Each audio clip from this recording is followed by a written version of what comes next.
Hey, It's time for another one. it is. I almost jumped the gun there, although so there's going to be probably a big screen of me with my mouth open pre-hay, but Don't you love when videos freeze at this random spot and it happens to be the one spot you weren't ready for? I've seen some really good ones from time to time. This is why whenever I'm listening, I always try and put a smiling face. I mean, number one, I'm always overthinking about what the speaker is feeling, but because this happens to me in conferences too, but I'm always like, I know someone's going to take a random picture of me and it's going to be the one where my mouth is hanging open. I just know it. These things happen. Anyway, how you doing? I'm doing great. I hear you've had some interesting photo shoots recently. Oh my gosh. So, it's always an adventure, right? I'm always shooting branding. I'm always shooting boudoir, etc. And I was thinking on the drive in this morning, I'm like, the last couple of guys that I've had for boudoir shoots. So okay, let me set the scene, right? So in my space, I have couches. It doesn't look like a photo studio. It just looks like a really pretty swanky apartment, right? And in one corner, I have a Murphy bed because I don't want to display a bed, like a real bed, right, the whole time. So I have a nice little fold up, and that way I get to use it for other types of shoots. It just looks like this innocuous piece of furniture, whatever. So it's very delicate. So when it's time for boudoir shoot, I open it up, it's like a trifold kind of thing and whatever. It's very elegant, very nice. But every time I have a guy come in for a boudoir shoot, he takes a running leap and jumps on the bed. And I'm like, but no, it's delicate. Why would they run? But of course, I don't want to kill the vibe. So I'm like, thinking to myself, I hope that was fun for you because I just had a panic attack. But isn't that interesting? Women never do that ever.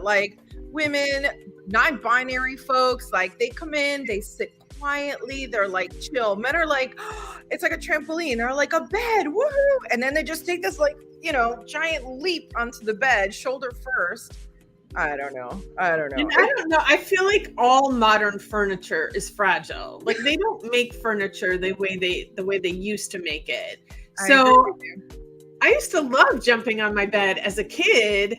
And now, well, besides the fact that I'm a full-grown adult now instead of but I would never think of jumping on. I would be afraid that the bed is going to break if I'm jumping. Exactly. As is, I worry about just sleeping on it. I'm like, ooh, my bed frame itself. Oh my God, I'm gonna out myself here. My mattress is new. I replaced my mattress, but my bed frame itself is literally the first bed I ever got as an adult. I've taken it with me everywhere we've moved. And so I got that bed frame maybe when I was 21 and I just turned 49. Props to Broyhill. And the other day, it's funny because I was watching a rerun of Everybody Loves Raymond and they have the same bed. And I'm like, oh my God, that's how old my bed is. That's funny. So maybe next time I leave it behind. I love that. I appreciate furniture that lasts. I mean, I bought my house, I think it's 4 years ago now, something like that. And I got a few new pieces of furniture when I moved in. Well, one, the cat destroyed. It's bulk trash day on Wednesday, so it is going out. Decluttering to tell the universe I'm making space for a new chair that isn't shredded to pieces. Beautiful. And the sofa that I have is it's okay, but I can see by the wear and tear, this is not going to be a piece of furniture that gets passed on to other people or anything because it's not going to last. It's modern furniture. I will tell you that when I was in my 20s, well, first when I was in high school, my high school French teacher convinced me that you would have quote unquote made it in life if you ever got a chance to purchase Ethan Allen furniture. I don't know why, that's what she liked. And for some reason, of all the lessons ever taught to me as a teenager, that one really stuck with me. So needless to say, as soon as I got married and got my house, the first thing I did was go and get myself a piece of Ethan Allen furniture so I can feel like a real grown up. And again, I bought that like at 21. I will tell you, I'm 49 and I still have bookcases, an armoire, like coffee tables, and they're pristine. They're in great condition, So, kudos to old furniture. I might have to get one of those vintage pieces for the studio if I shoot any more men, though. Right? All right, that's my segue. Speaking of men we love to have in the studio. Right? Yes. Let's bring on our guest. We are doing it. Good Hello, morning. Ivan. Good morning. How are you? We're Good. excited to have you here. Very exciting. We Excited missed to you be here in Fort Lauderdale. I know. Me too. I miss you guys. So we know who you are, but our audience might not. So we'd love for you to introduce yourself and tell them how amazing and wonderful you are. And tell them why it's Ivan and not Ivan. Okay, so let's start with the name. I'm Italian, like Italian from Italy, not from New Jersey, as I say. So my name is Ivan, but it's very difficult for English speakers. So I go with the Spanish version, Ivan. It's not Ivan, although sometimes my client call me Ivan the Terrible, Ivan the Greatest, depending on the experience, I guess. Right.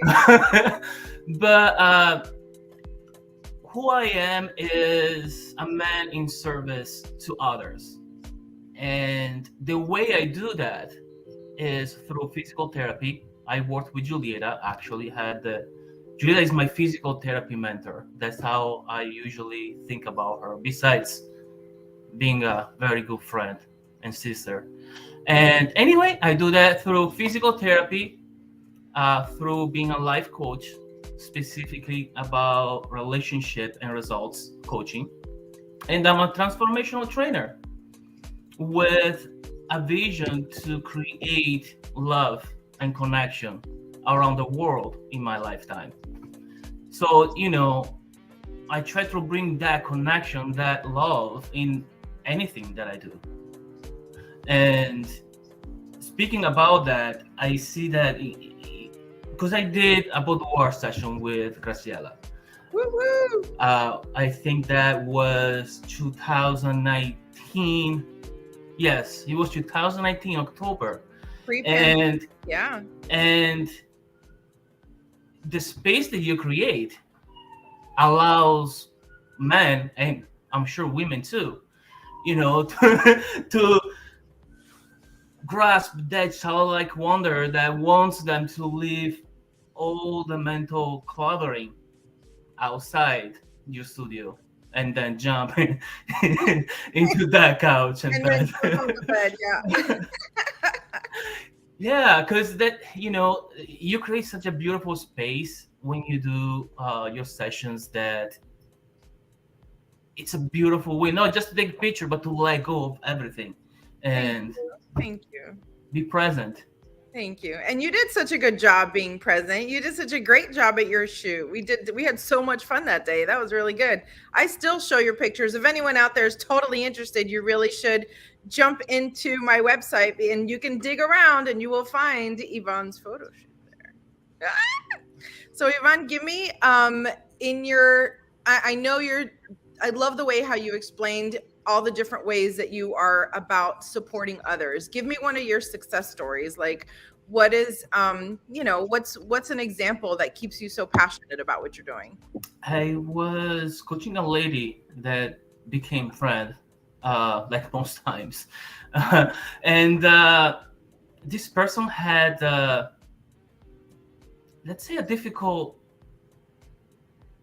experience about even committing to something. Like even just the word of commitment was screaming inside her. She was like frustrated, anger, all of this stuff. And I worked with her for a few weeks, not even that much, for just a month.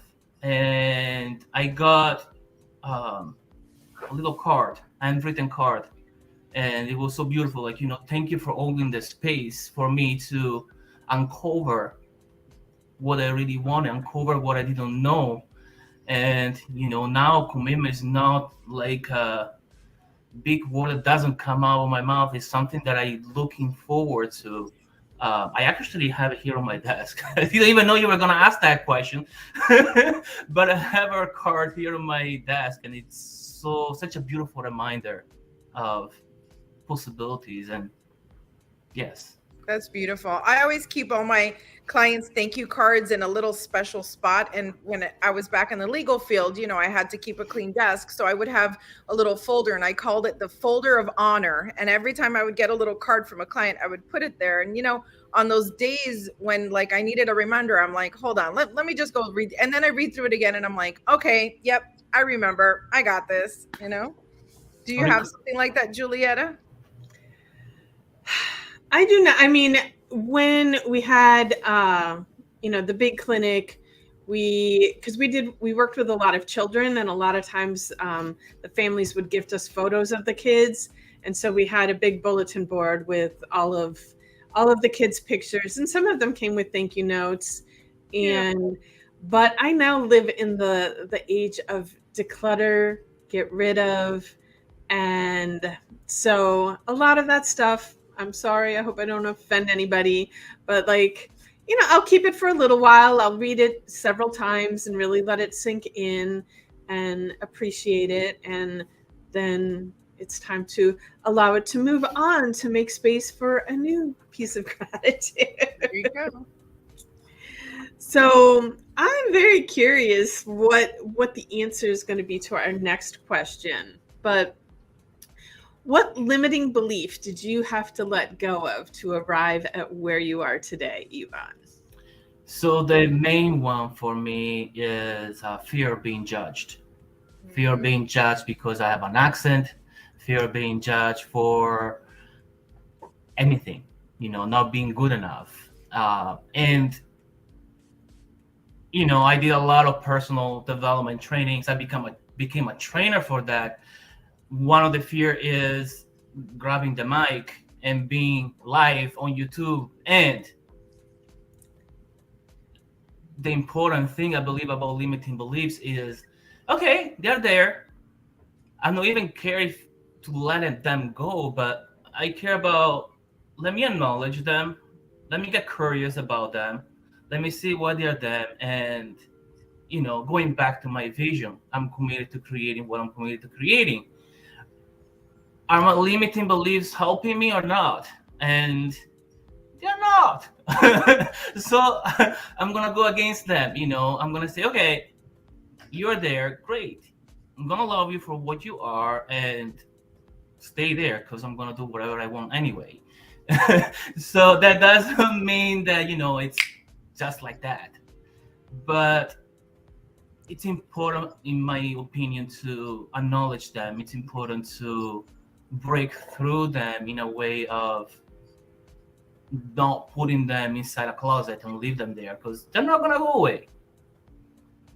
One time I saw someone talk about anxiety, like of a little buddy that's always with you and that doesn't leave. And it was like, okay, we're going to go to this event now. And I know you're going to come with me, anxiety. So you're going to have to sit here in the passenger seat and, put your seatbelt on, but I'm driving. I'm going to get us there and I'm in charge. Like, I know you want to be there and that's fine. I know you have to be there. I acknowledge you, but you're not in charge. I'm in charge, And that reminded me a little bit there of what you're saying. Like, okay, we have this limiting belief, right? And definitely, I think everybody can relate, right, with fear of being judged. And by the way, side note, the accent, like that's literally one of the hottest things like anybody ever has. I'm sorry. My rationality comes back, when my limiting belief in one of my ears says, hey, your accent, you're not spelling the words, you're going too fast. And then my rationality, well, go slowly. And it's sexy because most people told you that. So go with it. Right? You just choose to believe it. I try and remind because I have a lot of clients from a lot of different countries, and we all apologize to each other for our accents. We always do. When I speak Spanish, I apologize for messing up words. When they speak English, they apologize. And I'm like, like, we're speaking multiple languages. Like, I think we're winning, accent or no accent, right? Like, this is communicating. someone who's trying something incredibly difficult, right? Like, speaking a second language is a whole thing, So anyway, so kudos to you for making a whole life in another language. You are far more braver, I think, than I ever could be. Thank you. I'm a crazy person in certain ways. Enthusiastic. So one of my favorite questions is, we're trying to build a library of amazing books, where we get to just have resources for all of our listeners. What is a book that you think everyone should read, and why? So I have two. Of course I do. I listened to your podcast and I heard so many titles, and I'm like, let's go back to the 101. Let's go back to what I think are really the one that everybody should read or listen to. One is The 7 Spiritual Laws of Sex, Deepak Chopra. It's 100 pages. It's an hour and a half audible. It's like the one-on-one of loving yourself. Could you repeat it one more time for me? 7 Spiritual Law of Success by Deepak Chopra. And the other one is The 5 Love Languages by Gary Chapman.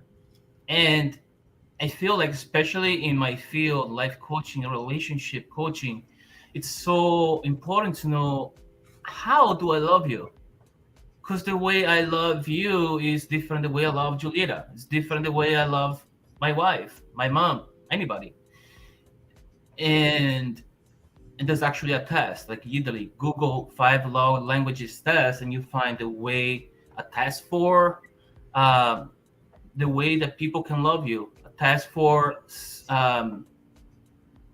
say sorry, a test for apologizing.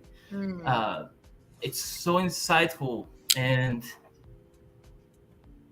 because I have many people I know and clients that, yeah, but I do this and she doesn't respond. Well, yes.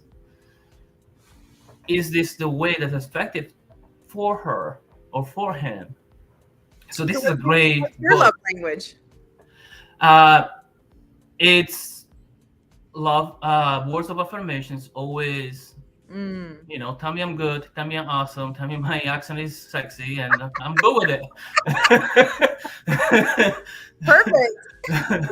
See, it's so much easier when right? Like, mine is acts of service. I would much rather you take my car and go fill it up with gas than get me like a piece of jewelry. Truly, like, if I never had to put gas in the car ever again, that would be equal to like a diamond necklace. Like, that's how it's. Yeah, I will definitely say gifts is like on the bottom of my same. Because the thing is that, like, you might have one primary love language, but I think, and for me, it's really difficult to just pick one. I love acts of service, yes, but as a physical therapist, I'm also a touchy-feely person. I want as many hugs as I can get, and like when people give you like that half hug, like, come on, like, surrender to like the hug already. It's like the limp handshake. Surrender. But and then there's quality time. I do. I think my top 3 are like 25%, 27%, 26%. Like, they're almost all tied. And and I love gifts. Don't get me wrong, I do. But definitely, that's towards the bottom. I think in my decluttering phase, like, that has pushed gifts way down. And, this is something that I'm getting over it. But I used to, like, if someone gifted me something and then you don't really like it, and then you feel all this torture. Someone recently was telling me about someone had re-gifted them the gift that they had given to that person. They had given it to them a couple years before, and just had totally forgotten that this person that they were re-gifting it to was the person that gave it. Whoops. I feel like everybody should have a wish list. We can pick from it. Honestly, I would like, to me, a beautiful handwritten letter. Like, I wrote my friend a letter years ago. And I mean, this has got to be like 20 years old. And I just wrote him a letter telling him how much I loved him and appreciated him.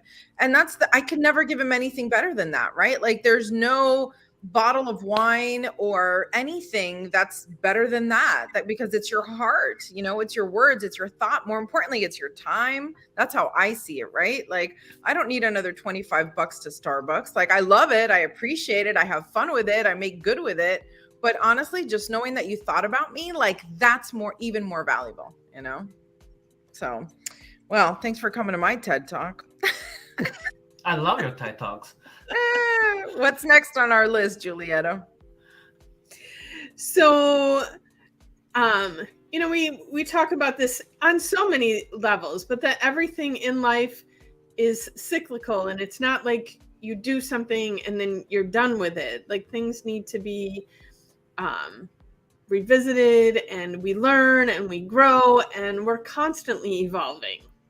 So, like Ivan he's had a lot of gifts within him that over how long have we known each other? 10 years, 12 years? 2009, so it's 14 years. Wow. Just a little bit. I mean, this is a person that I have seen evolve, and it's been beautiful. But what we want to know is, what's the next thing inside you, that gift that's waiting to come out to the universe, and what has gotten in the way of it already coming out? When we met, I didn't even know I was actually going to be in the United States when I first met Julieta. So in the past 14 years, I've gone through moving to a different country, studying in a different country, and then I did personal development. So I was always adding. And right now I find myself into experiencing the present. Sometimes it feels something that you shouldn't do, because you should be thinking, in quotes, obviously, about making money, because money, that's what society wants you to make. I'm like, you know what? Let me step back. Let me be present to the present. Let me experience my wife. Let me experience my friends. Let me experience my cats. Like, this is what I'm up to it now in my personal life, that I feel is due. Like, it's probably like 10 years due. So yeah. I think that makes so total important. sense. I think it makes total sense. Like, being present is your next level, right? Because we are always constantly looking for what's the next thing. And actually, I'm curious to ask you a little bonus question. I always used to think that wanting more and wanting to do more and be really busy was like an American concept. Do you think, being born in Italy and lived your life there and whatnot, do Italians have, I mean, I listen, I hereby recognize the Renaissance and all of the amazing thinking that has happened in Italy. But do you feel that in Italy it's easier to be present, and is the rush a little bit more American, or am I just making that up? I think that in a way it is. I something that European. I'm generalizing to European, because definitely Spain has the siesta. Everybody knows this about the siesta. In Italy we do 8 a.m. to 12, lunch break. Like a lunch break, you go home, you have lunch, you rest, and then usually 2 to 6. Here is rush, everything. Wow, I can't even imagine.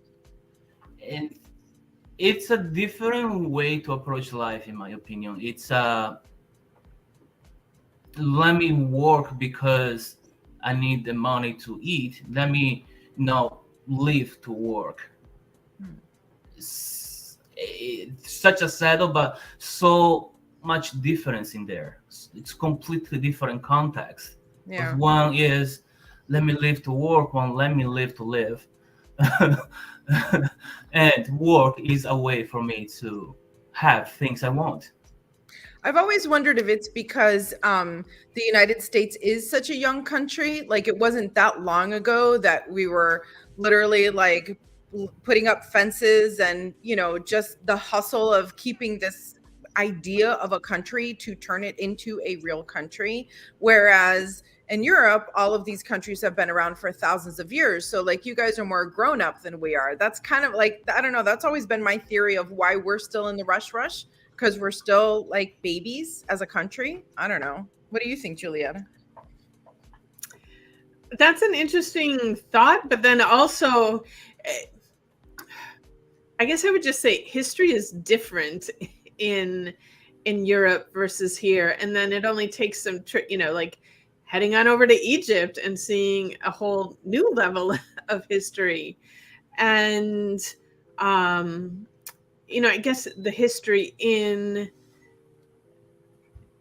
the US is different than the history that's in, but and it's fun now. I'm watching. I've told you I'm addicted to Gaia TV and watching all these ancient civilizations, and you go from understanding that humanity has existed for 10, 20, 30,000 years to now saying it's existed for 300,000 years. And uh, so I don't know about your theory. I don't know. So you're saying that 30,000 years, 30, what is it, 300,000 years ago, people were probably in a rush too? I don't know, and probably, right? There was probably some guy going, guys, I'm telling you, if we just slow down for a minute, right? Well, and see, it takes somebody like you, like a leader, and say, okay, I don't want to be in a rush, and I'm not going to. Boom, break the cycle. That's my kryptonite, Ivan. Just so you know, that is my kryptonite. Well, and that was the big, one of the big things of me making the choice to work by myself. I had a great time. I had amazing employees like Ivan, but all of that just was, it was like constant go, go, go, go, go, go, do, do, do. And now sometimes I do take 2-hour lunches. And some days it's like, oh, there's nobody booked then. Let me just block off that time and just do a half day today and enjoy. And I laugh because a lot of times on not the big holidays, but President's Day and whatever, days that everybody else takes off, I work, and people are like, why are you working today? And it's like, because I can take off any day I feel like. There you go. There you go. It's a wonderful feeling. Look at all the good, juicy things coming out of this. Ivan, I want to ask you our last question, which I think is always the, I don't know, juiciest question. Our mission, we want to help women and men, right, to just uncover their own magic. I always say that everything you need is already inside of you. And we want them to be free to live authentically. So what is a parting thought you would like to gift our listeners? What would you want everyone to know? I started with the very first question that you guys asked me, introducing myself, and I gave you my vision, and I based everything I do multiple times a day, every single minute, every single choice I make, based on that vision. And I'm human. We fall into comfort. But if it's one thing, create your own vision, and make that the most important thing in your life. Your North Star. It's such a simple yet a little bit difficult thing to do, but it frees me, my soul, not physically, but it frees me so much because I'm able to experience the experiences I want to experience. It gives power, Indeed. and that's what I want for all the goddesses.